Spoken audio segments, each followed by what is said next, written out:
देश में किसी भी टीवी चैनल या फिर किसी भी कार्यक्रम की लोकप्रियता आंकने का एकमात्र जरिया अब तक सिर्फ निजी एजेंसी टैन द्वारा हर हफ्ते जारी होने वाला टीआरपी यानी टेली रेटिंग पॉइंट ही था। सरकार ने टीवी रेटिंग एजेंसियों की कार्यप्रणाली को और ज्यादा पारदर्शी बनाने के लिए नए दिशा निर्देश जारी कर दिए हैं, जिसे केंद्रीय मंत्रिमंडल ने अपनी मंजूरी दे दी है। इसके मुताबिक अब सभी टेलीविजन रेटिंग एजेंसियों को नए गाइडलाइंस का पालन करते हुए केंद्रीय सूचना और प्रसारण मंत्रालय में अपना पंजीकरण कराना होगा।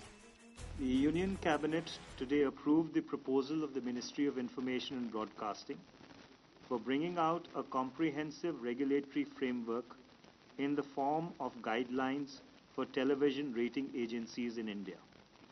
These guidelines cover detailed procedures for registration of rating agencies, eligibility norms, terms and conditions of registration, cross-holdings, methodology for audience measurement, a complaint redressal mechanism. दरअसल इस संबंध में प्रसारण क्षेत्र की नियामक एजेंसी TRAI ने सुझाव दिए थे, जिस पर एक उच्च स्तरीय अंतर मंत्रालयी समिति और केंद्रीय सूचना और प्रसारण मंत्रालय ने मुहर भी लगाई थी। नए दिशा निर्देशों के मुताबिक टीवी रेटिंग एजेंसियों के पास दर्शक आंकड़े जमा करने के लिए 20,000 पैनल घर होने चाहिए और इसे तब तक लगातार बढ़ाना चाहिए जब तक आंकड़ा 50,000 घरों तक न पहुंच जाए। एजेंसी को न सिर्फ पैनल वाले घरों को संबंध में अपनी जानकारी गुप्त रखनी होगी, बल्कि हर साल 25% नए घरों में पैनल लगाने होंगे। रेटिंग एजेंसी के पास न्यूनतम पूंजी 20 करोड़ रुपए होनी चाहिए। टीआरपी पॉइंट जुटाने की तकनीक पारदर्शी होनी चाहिए, जिसे सार्वजनिक करना पड़ेगा। इन कंपनियों को टीआरपी मीटर केबल वाले घरों, डीटीएच प्लेटफॉर्म के साथ साथ सुदूर इलाकों के टेरेस्ट्रियल टीवी वाले घरों में भी लगाना जरूरी होगा। साथ ही टेलीविजन रेटिंग कंपनी के निदेशक मंडल का कोई भी सदस्य प्रसारण या फिर विज्ञापन के व्यवसाय में नहीं होना चाहिए।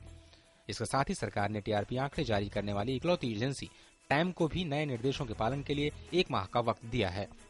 Once the guidelines are notified, they would come into effect immediately.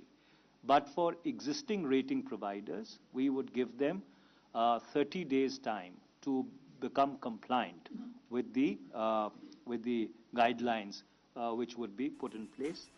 नए गाइडलाइंस के मुताबिक रेटिंग एजेंसी को हर तिमाही अपनी प्रक्रियाओं का आंतरिक ऑडिट भी कराना पड़ेगा और साल में एक बार स्वतंत्र लेखा परीक्षक से भी कंपनी का ऑडिट कराना जरूरी होगा। साथ ही सारी लेखा रिपोर्ट एजेंसी की वेबसाइट पर पोस्ट करनी होगी।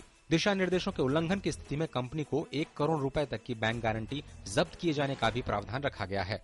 सुधाकर दास के साथ अजय मिश्र, DD न्यूज, दिल्ली।